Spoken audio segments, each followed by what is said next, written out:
methods are available to assess body composition and are fairly easy to get access to. One note though, because each method is indirect, each will have its own inherent error based on the accuracy compared to the direct method. That error threshold is usually somewhere between 1 and 4%.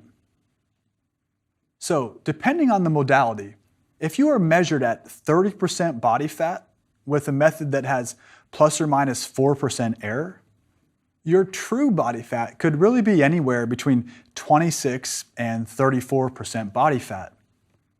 And while this is somewhat disappointing, these assessment tools are great for tracking changes over time, so long as the machine and the technician are the same that are doing the measuring.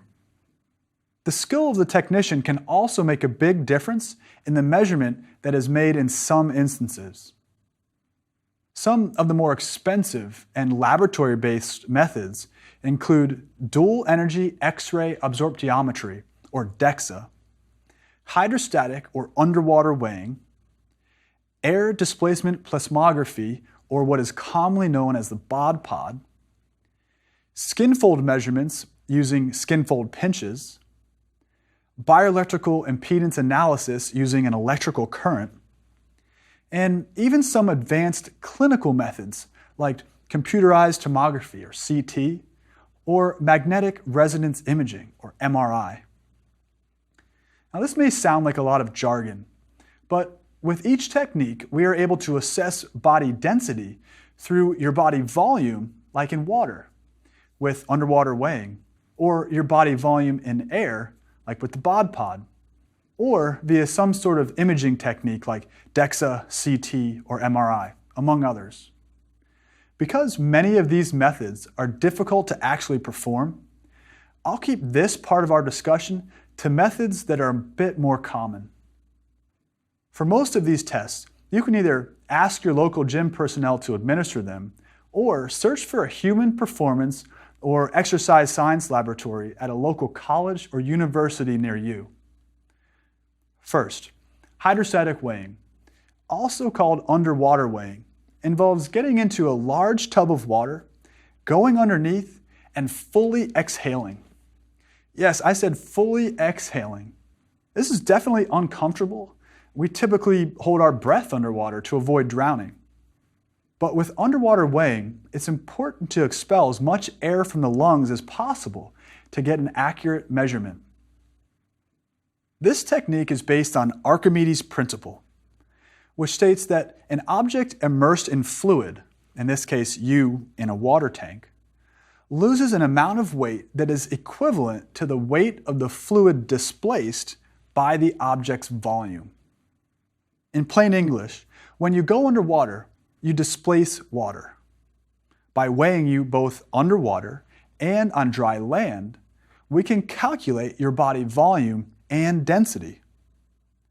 Because muscle is more dense than fat, those with more muscle mass will have a greater body density, and those with more fat will have less body density. Think about it. Those who have more fat are able to float more easily in the pool than those have more muscle mass. Ultimately, an equation using measured body density will estimate your body fat percentage. And hydrostatic weighing is often considered the gold standard for estimating body composition. However, the equations come with assumptions about sex, race, ethnicity, age, and lung volume.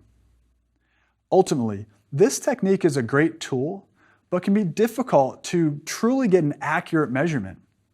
And importantly, not everyone is agreeable to being dunked underwater with no breath. Well, to solve this problem, we use air displacement plethysmography, or ADP.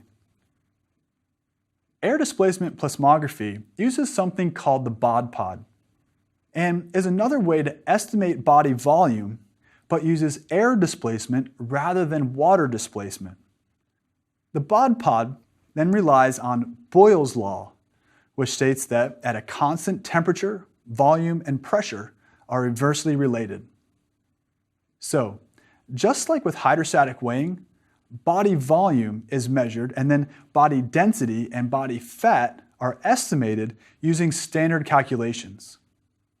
And because you don't need to go underwater, many people find this technique more comfortable and accommodating. While these two methods are considered two-compartment models, that is, they measure fat mass and fat-free mass only, other models do exist that consider a three-compartment model: fat mass, fat-free mass, and bone mineral density. The most common way to assess the three-compartment model is through a technique called dual energy X-ray absorptiometry, or DEXA. You may have heard of this if your doctor ever wanted to check you for low bone mineral density or osteoporosis. This method is most often used in hospital settings or in research laboratories. To obtain this measure, you lie on a flat table as a scanning arm crosses above you to systematically image your body. And using a very low dose X-ray, about the amount you would get from a transatlantic flight, the DEXA calculates areas with more or less density, including your fat, muscle, and bone tissue. Other more complex, expensive methods include computed tomography, or CT, and magnetic resonance imaging, or MRI, which you may often hear about for diagnostic imaging rather than measuring body composition. The two most commonly used techniques are the skin fold method and something called bioelectrical impedance analysis. The skin fold method of assessing body composition is practical and widely used. You may have come across this method at some point or another. A caliper, or a plastic or metal pincher, is used to pinch the fat underneath your skin at specific sites on your body. Many times, this method includes just 3 different sites. For women, this would be the back of your arm, your thigh, and your superilium, which is just above your hip on the outside of your body. For men, the pinches are taken at your chest, your abdomen, and your thigh. And ultimately, the percent body fat is calculated from your estimated body density using standard equations. Unfortunately, there may be considerable error using the skin fold method, depending on the type of skin fold caliper and the experience of the technician taking the measurements. But the most commonly used body composition analysis tool by gyms and clinics is something called bioelectrical impedance analysis. We actually use these in our lab from time to time, especially in field studies. You've probably seen these handheld devices that you hold on to like a steering wheel and grip both handles. There are also floor models that you stand on like a scale. And there are high-grade BIAs where you lie on your back with small electrodes attached to your hands and your feet. With bioelectrical impedance analysis technology, we use electricity to assess body composition.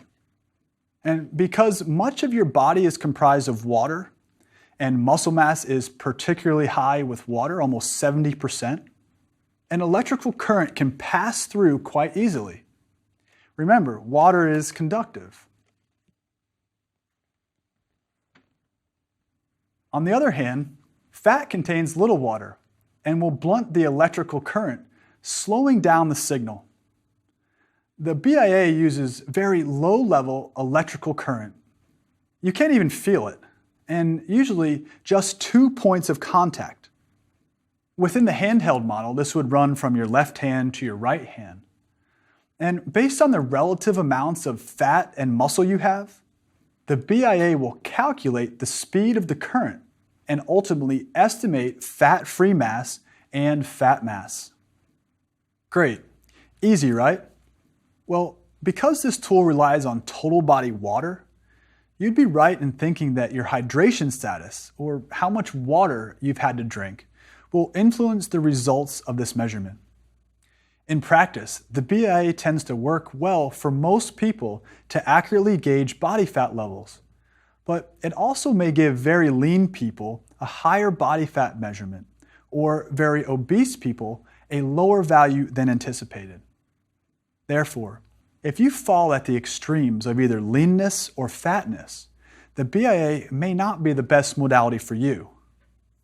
Nevertheless, this tool can be used to track body fat levels over time, so long as the same pre-testing protocol is followed.